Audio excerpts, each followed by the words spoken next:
প্রিয় দর্শক, আসসালামু আলাইকুম ওয়া রাহমাতুল্লাহ। প্রতিদিনের মতো আজও আপনাদের সামনে আরও একটি ভিডিও নিয়ে আসলাম। আজকে আমি নিজে ধান কাটতেছি, সেই দৃশ্যটাই তুলে ধরলাম আপনাদের সামনে। কারণ ধান কাটার কী যে একটা আরাম, কী যে একটা আরামায়েশ, সেই দৃশ্যটা আমি তুলে ধরলাম।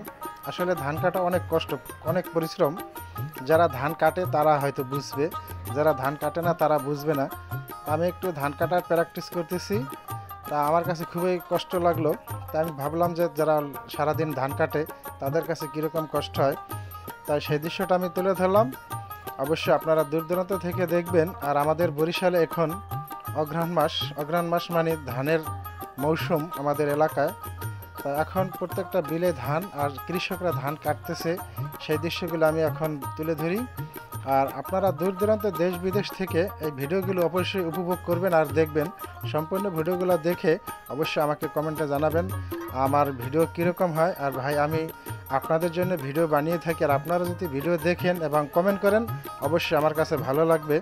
আর আপনাদের কাছে আমার একটা অনুরোধ, অবশ্যই আমার ভিডিও দেখবেন আর আপনি দেখবেন, অন্যকে দেখার মতো সুযোগ করে দেবেন। কারণ গ্রামীণ যে দৃশ্যগুলো, এগুলো আসলে যারা ঢাকাতে থাকেন তারা হয়তো দেখেন না, কিংবা বিদেশের মাটিতে আছেন বছরের পর বছর থাকেন, তারা এই দৃশ্যগুলো উপভোগ করতে পারেন না। যেহেতু আমার এই মাধ্যমে ভিডিওগুলো আমি বানাই আপনাদের কাছে পৌঁছাই, সেই দৃশ্যটা আপনারা অবশ্যই দেখবেন। আর দেশের পরিবেশ পরিস্থিতি, দেশের কালচার কীরকম হয়, সেই দৃশ্যগুলো আমি তুলে ধরি।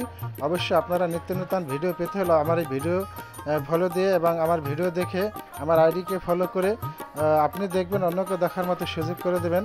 আমি যেন প্রতিনিয়ত আপনাদের সামনে এ ধরনের সুন্দর সুন্দর ভিডিও নিয়ে আসতে পারি এবং আসি।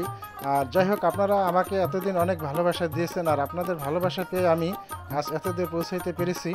অবশ্যই আপনারা আরও যেই ভালোবাসা দিয়েছেন আরও ভালোবাসা দেবেন। অবশ্যই আপনাদের প্রতি রইল আমি সারা জীবনের জন্য কৃতজ্ঞতা।